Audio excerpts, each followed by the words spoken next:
하나님의 은혜와 사랑이 오늘 하나님 앞에 예배하는 우리 모두와 함께 하시기를 주님의 이름으로 축원합니다. 오늘은 이름을 몰라도 은혜는 임한다 라는 제목으로 말씀의 은혜를 나누도록 하겠습니다. 그림을 좀 보여주시죠. 오늘날 우리가 살고 있는 대한민국을 흔히 무한 경쟁의 공화국이다 이렇게 부르기도 합니다. 우리 아이들은 어린이집을 다닐 때부터 옆에 친구를 이겨야 한다는 경쟁 관계들을 자신도 모르게 배우는 그런 환경 속에서 살아갑니다. 그러다 보니까 친구 관계에서도 사이좋게 놀기보다는 경쟁적이고 또 자기 마음대로 하려는 아이들이 생기면서 마음에 들지 않는 친구들을 끼워주지 않는 그런 모습들이 늘고 있다고 합니다. 입시라는 좁은 문, 또 취업이라는 더 좁은 문을 통과하기 위해서 우리는 누군가를 밀어내야만 내가 살 수 있다는 그런 냉혹한 논리에 길들여져 가고 있는지도 모르겠습니다. 심지어 우리가 즐겨보는 예능 프로그램에서조차도 서바이벌 형식을 띄어야 인기를 얻습니다. 노래를 불러도 누가 더 노래를 잘 불렀느냐 점수를 매기고요. 요리를 해도 누구 요리가 더 훌륭한가 점수를 매깁니다. 심지어 누군가를 사랑하고 데이트하는 것조차도 점수를 매기고 순위가 정해져야 대중들이 환호를 하고 그 프로그램이 인기를 얻는 것처럼 보입니다.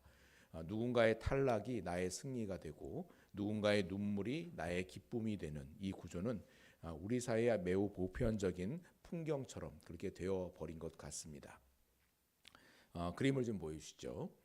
사회학자 엄기호는 이러한 우리 사회를 가리켜서 단속사회다 이렇게 정의를 합니다. 서로에게 곁을 내주지 않고 철저히 자기 생존에만 몰두하면서 다른 사람들의 고통에는 담을 쌓고 살아가는 각자 도생의 현장이다 이렇게 정의를 합니다. 남보다 빨리, 남보다 먼저 목적지에 도달하지 못하면 아무런 기회조차 얻지 못하는 이 숨막히는 경쟁의 풍경, 이런 것들이 오늘 사회에 너무 만연해 있어서 사회가 해체될 위기에 처해 있다라고 우리 사회를 진단을 하는데요. 이런 모습들이 오늘 우리들에게만 있는 게 아니고요. 오늘 우리가 말씀을 펼친 2000년 전 성경 속에도 이와 비슷한 비극들이 벌어지고 있는 모습들을 오늘 우리가 보게 됩니다. 그것이 바로 오늘 본문에 등장하는 이 베데스다라는 연못입니다.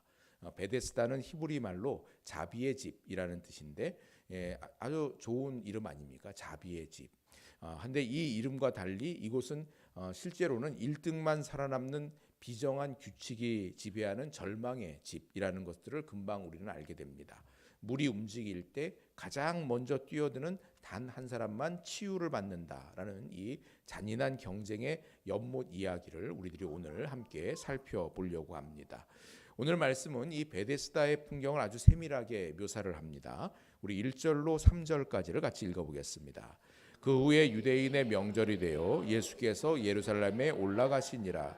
예루살렘에 있는 양문 곁에 히브리 말로 베데스다라 하는 못이 있는데 거기 행각 5이 있고 그 안에 많은 병자, 맹인, 다리 저는 사람, 혈기 마른 사람들이 누워 물의 움직임을 기다리니. 그림을 좀 보여주시죠. 예루살렘 동북쪽 양들이 드나들던 양문이 있는데 그 곁에 5 행각이 있는 못이 있었다라고 말하는데 이게 베데스다 연못의 모습입니다. 이게 고고학적인 발굴에 따른 베데스다 연못의 유적지, 여러분 사진 보고 계시는데요. 이 연못은 직사각형으로 된 약 100m의 길이와 또 60m의 넓이를 가진 그런 연못이 있었던 것 같습니다. 그곳에는 수많은 맹인들, 또 다리 저는 사람들, 혈기 마른 사람들이 가득 모여 있었다라고 얘기합니다. 그들은 무엇을 기다리고 있으면서 거기에 모여 있었다는 얘기입니까? 바로 요행입니다. 천사가 가끔 그 베데스다 연못에 일종의 전설이 있는 거죠. 거기에 이제 간헐천이 있어서 가끔 물이 이렇게 물거품이 올라오고 그리고 물이 요동을 치는 그런 순간들이 간혹 있는데 그것에 대해서 천사가 가끔 내려와서 물을 움직이게 하는 것이다. 그런 전설이 있는 겁니다. 그리고 그때 그 순간에 가장 먼저 그것을 보고 들어가는 사람은 어떤 병에 걸렸든지 낫게 된다라는 그런 전설이 있는 겁니다. 그래서 거기에 많은 사람들이 모여 있는 겁니다. 여러분 한번 생각해 보세요. 가장 아픈 사람, 가장 치료가 절실한 사람은 거기 모여있는 사람들 중에서 누구겠습니까? 아마 몸을 전혀 움직이지 못하는 사람이지 않겠습니까? 하지만 1등으로 물에 들어갈 수 있는 사람은 누구겠습니까? 네, 그나마 몸이 좀 가벼운 사람, 힘이 있는 사람, 움직임이 자연스러운 사람, 이런 사람들이 그 물에 들어가기가 더 쉽겠지요. 가장 도움이 필요한 사람이 가장 소외되는 역설적인 장소, 그곳이 바로 베데스다 연못입니다. 그곳에 한 사내가 누워 있습니다. 성경은 그가 38해 된 병자다 이렇게 기록하고 있습니다. 무려 38년 동안 병들어 누워 있는 사람입니다. 한 세대가 지나갈 만큼 긴 시간 동안 그는 병마에 시달렸습니다. 이제 그에게 병은 단순히 신체의 문제가 아니라 그의 정체성이 되어버렸습니다. 희망은 이미 말라붙었고 가슴에는 원망만 가득한 상태입니다. 예수님께서 그에게 다가가 물으셨다고 하죠. 네가 낫고자 하느냐? 주님의 질문에 대해서 병자의 대답이 심히 안타깝습니다. 우리 7절 말씀을 같이 읽어보겠습니다. 병자가 대답하되 주여 물이 움직일 때에 나를 못에 넣어주는 사람이 없어 내가 가는 동안에 다른 사람이 먼저 내려가나이다. 이 짧은 대답 속에서 우리는 그의 뒤틀린 인간관계를 엿볼 수 있습니다. 그에게 주변 사람들은 오직 나를 연못에 넣어줄 수단이거나 아니면 나보다 앞서가는 경쟁자이거나 이 두 가지밖에 없는 거예요. 38년의 세월은 그에게 이웃을 빼앗아가고 도구만 남겨두었습니다. 자비의 집이라는 이름이 무색하게 정작 사람과 사람 사이의 어떤 따뜻한 곁은 사라지고 차가운 이용과 그리고 시기심 이런 것만 남아있는 그런 비극적인 풍경이라는 것을 엿볼 수가 있습니다. 예수님은 이 무기력하고 원망 가득한 사내에게 아무런 조건도 요구하지를 않으십니다. 그의 믿음을 확인하지도 않으시고 회개를 먼저 시키지도 않으십니다. 그저 말씀하십니다. 8절을 읽어보겠습니다. 예수께서 이르시되 일어나 네 자리를 들고 걸어가라 하시니 아멘. 38년 동안 그를 올가매었던 이 저주 같은 병이 주님의 그 한마디 말씀에 내 자리를 일어나 내 자리를 들고 걸어가라 라는 이 한마디 말씀에 힘없이 끊어져 버리고 말았습니다. 여러분 이것이 얼마나 말도 안 되게 놀라운 일인지를 한번 상상해 보십시오. 당장 이 사실을 만약에 현대에 이런 일이 있었다면 당장 방송국 카메라부터 들이대지 않겠습니까? 아니면 극성맞은 유튜버들이 달려들어가지고 여기는 기적의 현장입니다 하면서 막 방송을 하려고 애를 쓰지 않겠습니까? 무려 38년입니다. 강산이 4번이나 변할 동안 한 번도 써보지 못해서 가늘어질 대로 가늘어진 다리 근육, 또 이미 마비되어서 감각조차 없던 신경들이 주님의 말씀이 떨어지자 그 찰나에 창조의 생명을 덧입어서 완전히 새롭게 된 겁니다. 현대의학으로도 수년의 재활이 필요할 텐데 이 사람은 주님의 말씀이 선포되자마자 벌떡 일어나서 자신이 누워있던 자리를 들고 당당히 걷기 시작을 했습니다. 베데스다 연못가에 있던 수많은 목격자들이 경악을 하면서 입을 다물지 못했을 법한 그런 기적이 일어난 거죠. 자, 그런데 이 놀라운 생명의 잔치에 찬물을 끼얹는 사람이 등장들을 합니다. 바로 유대 종교 지도자들입니다. 그들은 병 나은 사람을 향해서 기뻐하기는커녕 이렇게 소리를 칩니다. 우리 10절을 읽어보겠습니다. 유대인들이 병 나은 사람에게 이르되 안식일인데 네가 자리를 들고 가는 것이 옳지 아니하니라. 당시 유대인들이 철저히 지켰던 구전 율법 미시나라는 것들이 있는데 거기에는 안식일에 해서는 안 될 39가지 금지 조항들이 명시가 되어져 있습니다. 이 조항들은 씨를 뿌리는 것 혹은 매듭을 푸는 것 같은 것도 아주 세밀하게 그런 걸 하면 안 된다 이렇게 규정이 되어져 있고, 그 중에서도 마지막 39번째 조항이 바로 한 지역에서 다른 지역으로 물건을 옮기는 행위, 이건 안식일에 하면 안 된다. 자리를 들고 갔으니까 이거는 안식일을 어긴 거가 되는 거죠. 38년 만에 생명이 일어난 이 안식일의 본질적인 기쁨보다 돗자리를 들고 이동했다라는 이 39번째 세칙 위반에 더 분노들을 하고 있는 겁니다. 죽어가는 사람을 살리는 일보다 율법의 작구를 지키는 것이 더 중요했던 그들에게 안식일은 쉼이 아니라 또 다른 억압의 도구일 뿐이었던 겁니다. 사랑하는 여러분, 오늘 본문에서 가장 흥미로운 지점 중에 하나는 이 병을 고침받은 이 사내가 자신을 고쳐주신 분이 누군지를 전혀 몰랐다는 점입니다. 우리 11절로 13절을 읽어보겠습니다. 대답하되 나를 낫게 한 그가 자리를 들고 걸어가라 하더라 하니 그들이 묻되 너에게 자리를 들고 걸어가라 한 사람이 누구냐 하되 고침을 받은 사람은 그가 누구인지 알지 못하니 이는 거기 사람이 많음으로 예수께서 이미 피하셨음이라. 네, 우리는 흔히 믿음이 있어야 구원받는다 이렇게 말하죠. 물론 틀린 말이 아닙니다. 하지만 요한복음 5장의 이 사건은 우리들에게 더 깊은 진리를 보여주는데 바로 은혜의 주권입니다. 이 사람은 예수님의 이름을 몰랐습니다. 예수님에 대한 신앙 고백도 없었습니다. 그런데도 은혜가 임했습니다. 이것이 성경이 말하는 거부할 수 없는 은혜입니다. 여러분, 우리도 여러분들이 예수님을 먼저 만났고 예수님을 먼저 고백해서 은혜 받으셨습니까? 아니죠. 우리가 하나님을 다 알기 전에 또 우리가 주님을 영접하기도 전에 하나님이 이미 우리를 아셨고 이미 우리를 사랑하셨고 우리를 치유하기 위해서 먼저 오신 줄 믿으시기를 바랍니다.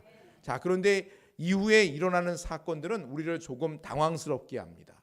유대인들이 누가 너에게 자리를 들고 가라고 했느냐 이렇게 추궁을 하니까 이 사람은 나중에 성전에서 다시 만난 예수님의 이름을 알게 되자마자 지체 없이 유대인들에게 가서 나를 고치는 예수다 이렇게 알려줍니다. 우리 14절과 15절을 읽어보겠습니다. 그 후에 예수께서 성전에서 그 사람을 만나 이르시되 보라 네가 나았으니 더 심한 것이 생기지 않게 다시는 죄를 범하지 말라 하시니 그 사람이 유대인들에게 가서 자기를 고친 이는 예수라 하니라. 자, 학자들 사이에서는 이 장면을 두고 논쟁이 많습니다. 이 사람이 유대인들에게 예수님을 전한 거냐 아니면 유대인들의 처벌이 두려워서 안식일을 범하게 한 것에 대해서 자꾸 추궁을 받으니까 그 처벌이 두려워서 예수님을 밀고 한 거냐, 이게 밀고냐 아니면 예수님을 전한 거냐, 이렇게 이건데 이건 예수님이 누구신지를 고발한 것에 더 가깝다, 이렇게 볼 수 있습니다. 요한복음 9장에도 오늘 본문과 아주 비슷한 치유 이야기가 나옵니다. 바로 날 때부터 맹인된 사람의 사건이거든요. 그 역시도 안식일에 고침을 받았고 바리새인들의 혹독한 신문을 받습니다. 하지만 그의 대응은 오늘 본문의 병자와는 사뭇 달랐습니다. 요한복음 9장의 맹인이었던 사람은 종교 권력자들의 위협 앞에서도 아주 당당했습니다. 그분이 죄인인지 아닌지 나는 모르겠는데 한 가지 아는 것은 내가 맹인으로 있다가 지금 보게 된 겁니다. 그렇게 말하면서 오히려 바리새인들을 향해서 그분이 하나님의 아들이 아니시면 어떻게 이런 일을 할 수 있겠습니까? 이렇게 논박할 정도로 아주 용기 있게 그렇게 증언을 합니다. 반면에 오늘 본문에 38년 된 이 병자는 9장의 맹인처럼 용기 있게 예수님을 변호하지 않습니다. 오히려 자신에게 쏟아지는 비난을 피하기 위해서 예수님께 책임을 전가하는 듯한 그런 비겁한 모습으로 비춰지기도 합니다. 하지만 성도 여러분, 바로 이 지점에 하나님의 놀라운 신비가 있는 겁니다. 하나님은 우리의 완벽한 전도만을 사용하시는 분이 아니십니다. 때로는 이 병자처럼 이기적이고 비겁하고 부끄러운 동기로 내뱉는 그 한마디조차도 당신의 아들 예수 그리스도를 세상에 드러내는 통로로 사용을 하십니다. 이 사람이 가서 안식일에 나를 고쳐준 사람이 바로 예수라는 사람입니다. 이렇게 말했기 때문에 비로소 예수님은 유대인들 앞에서 내 아버지께서 이제까지 일하시니 나도 일한다라는 이 위대한 계시를 선포하실 그런 기회를 얻게 되었던 겁니다. 우리는 구약성경 열왕기하 5장에서도 이와 비슷한 장면들을 발견합니다. 아람의 강력한 군대 장관이었던 나아만 장군이 문둥병에 걸렸을 때 그를 치유의 길로 인도한 결정적인 인물이 누구였습니까? 대단한 선지자가 아니었습니다. 이스라엘에서 포로로 잡혀온 이름 없는 계집종 한 명이 그렇게 나아만 장군을 생명의 길로 인도합니다. 그녀는 전쟁 포로였고 노예였습니다. 아무도 그녀의 말에 귀를 기울이지 않을 법한 아주 비천한 그런 신분이었던 거죠. 하지만 그 연약한 입술을 통해서 흘러나온 우리 주인이 사마리아에 계신 선지자를 만났으면 좋겠나이다. 이 한마디, 이 짧은 한마디로 인해서 나아만 장군의 인생이 바뀌고 그의 나라가 뒤흔들려지는 그런 역사들이 일어나게 되는 걸 볼 수 있습니다. 오늘 본문에 38년 된 병자도 마찬가지입니다. 그는 비록 투박했고 어쩌면 비겁했을지도 모르겠습니다. 하지만 그가 발설한 예수라는 이름은 결과적으로 하나님의 영광을 드러내는 도구로 쓰인 걸 볼 수가 있습니다. 여러분, 우리 역시도 마찬가지 아닙니까? 우리가 얼마나 완벽하길래 주님을 전할 수 있습니까? 여러분, 우리 생각에는 내가 나 혼자라도 제대로 믿어야지, 뭐 누구한테 복음을 전해, 이런 생각 가질 수 있어요. 나 혼자도 제대로 못 믿어가지고 허덕이는데 내 모습 보고 누가 예수 믿겠어, 이런 생각할 수도 있거든요. 아닙니다, 여러분. 우리는 여전히 실수하죠. 여전히 넘어지죠. 주님을 내 주님이라고 고백을 하면서도 일주일을 사는 동안에 그 고백하고는 아주 고백이 무색할 만큼 부끄러운 모습을 보여주기도 합니다. 그런 경우가 얼마나 많습니까? 하지만 우리의 그 연약함 사이로 새어나오는 예수님께서 나를 살리셨어요. 주님 때문에 제가 삽니다. 주님이 나의 주인이십니다. 라는 이 고백이 누군가에게는 생명의 복음이 되는 것 줄 믿으시기를 바랍니다. 오늘 말씀을 통해서 우리는 무엇을 깨닫습니까? 자비의 집이라는 이름이 무색하게 경쟁으로 점철된 이 베데스다 연못에서 주님은 경쟁이 아니라 다른 길, 은혜의 길을 우리들에게 보여주십니다. 그리고 우리들에게도 그와 같은 은혜의 길로 가라고 그렇게 초대를 하십니다.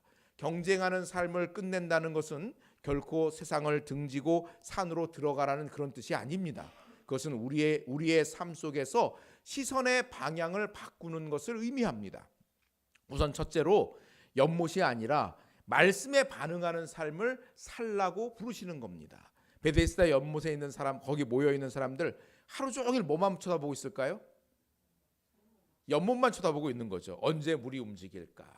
언제 나한테 기회가 올까? 언제 운 좋게 타이밍이 맞을까? 그거 생각하면서 연못만 들여다보고 있는 건 아닙니까? 이게 세상 사람들의 시선입니다. 어떻게 하면 돈 많이 벌 수 있을까? 어떻게 하면 조금이라도 이득을 취할 수 있을까? 어떻게 하면 내가 다른 사람들이 더 뛰어나 보일 수가 있을까? 그것만 추구하는 거예요. 그런데 우리는 물의 움직임이 아니라 우리 곁에 오셔서 말씀하시는 주님의 음성에 귀를 기울이라고 부름을 받은 사람들입니다. 거기 물을 쳐다보고 있지 말고 하나님의 말씀에 귀를 기울여라. 그걸 말씀하고 있어요. 성공의 기회를 엿보는 삶에서 주님과의 관계를 소중히 여기는 삶으로 이동하는 것, 그걸 말씀하고 있는 겁니다. 두 번째로 다른 사람들을 도구가 아니라 이웃으로 보라고 말씀하십니다. 앞서 보았듯이 오늘 본문 7절에서 병자가 보여준 가장 큰 비극은 사람을 오직 나를 위한 수단 정도로만 보는 그런 마음의 병이었습니다.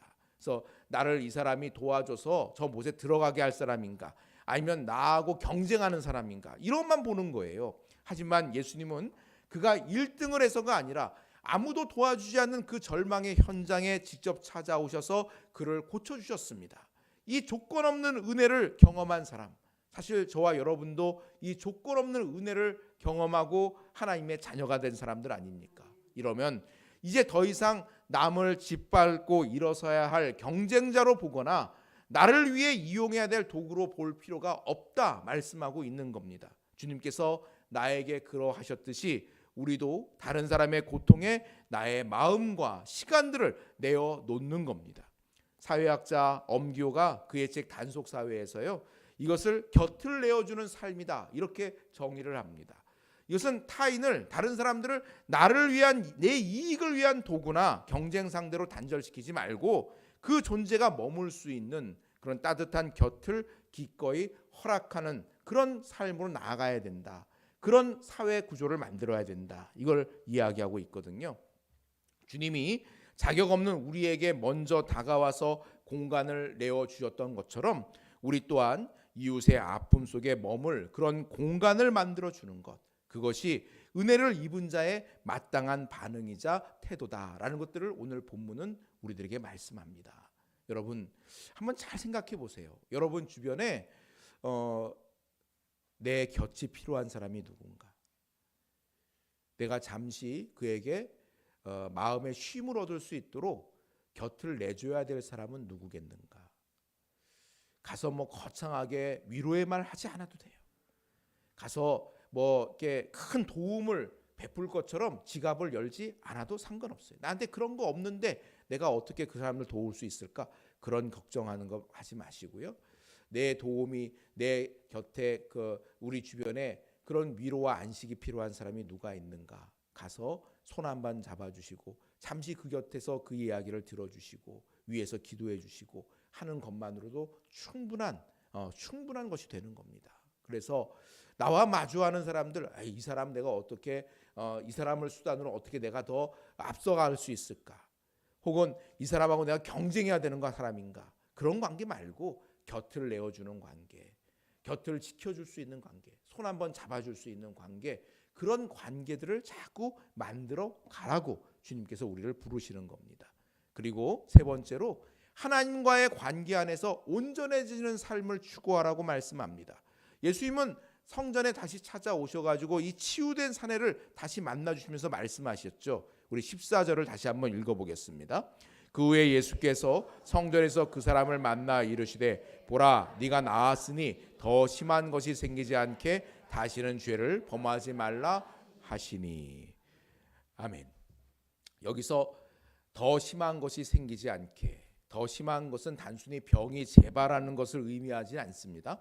그것은 생명의 근원이신 하나님과의 관계가 다시 끊어지는 비극을 말하고 있는 겁니다. 38년의 고통보다 더 무서운 것은 하나님 없는 삶으로 되돌아가는 것을 말하는 겁니다. 우리는 오늘 본문에 등장하는 이 병자의 모습을 좀 주목해 볼 필요가 있습니다. 그는 놀라운 기적으로 병 고침을 받았어요. 38년 동안 누워있던 사람이 일어났잖아요. 걷잖아요. 얼마나 놀라운 기적을 경험한 겁니까? 그런데 그 후의 행보를 보면 그의 삶이 이전과 달리 어떤 식으로 변화되었다라는 증거나 이런 말씀들이 전혀 없습니다. 오히려 자신을 고쳐주신 분을 유대인들에게 곧바로 알려서 주님을 공경에 빠뜨리는 듯한 그런 모습을 보입니다. 이는 우리에게 엄중한 사실을 상기시켜 줍니다.